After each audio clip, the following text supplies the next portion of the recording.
This is in Cornwall, near Land's End, which is the southwestern tip of Britain. And this site is called the Merry Maidens. There are 19 stones in a circle, with other ones to the outside.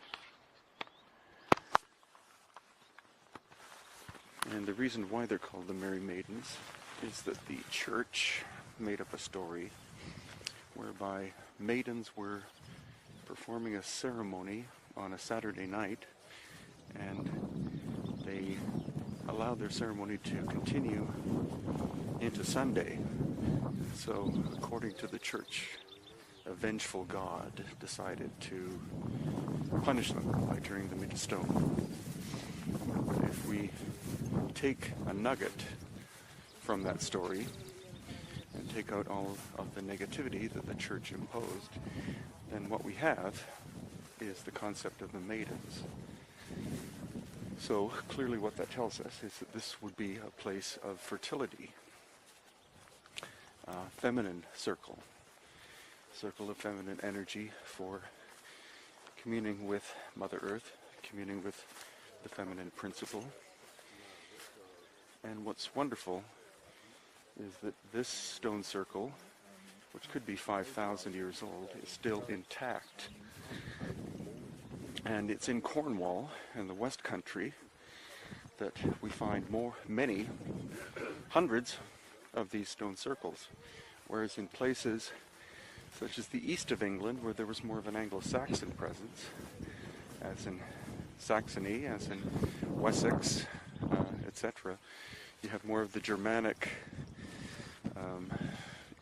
influx, heavy-duty Christian church stuff, and therefore a lot of the beautiful stone circles there were destroyed over time and used in house building, etc.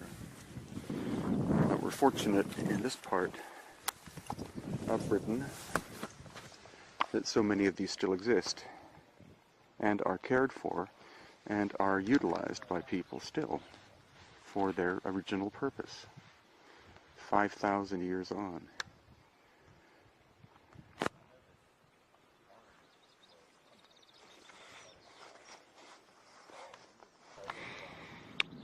So this faces west, and according to Sean, who is a local expert on oral traditions of Cornwall and Wales,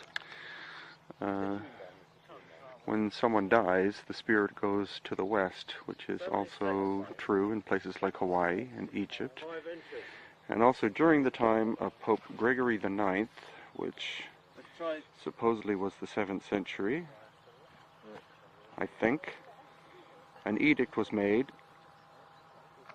that churches, such as this one probably, be planted right on top of ancient Celtic ceremonial sites.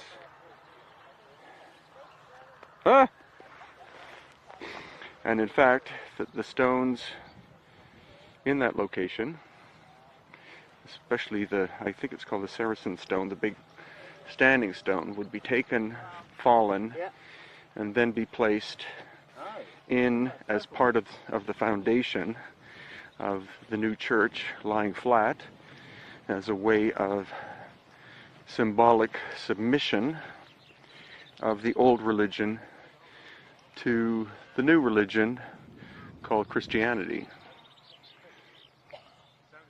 But again, it's in the West Country, such as in Cornwall, in Wales, in Ireland, and in Scotland, that hundreds of these stone circles, either intact or in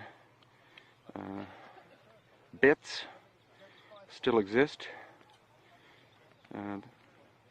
The majority, if not all, of the stone circles and markers in Cornwall are granite, chosen because it was present and also because it's very high in piezoelectric qualities, much like the stones we find in Peru and also in Egypt, as in the Aswan granite that has been was moved, sometimes as much as 500 miles, to the building of sacred structures there.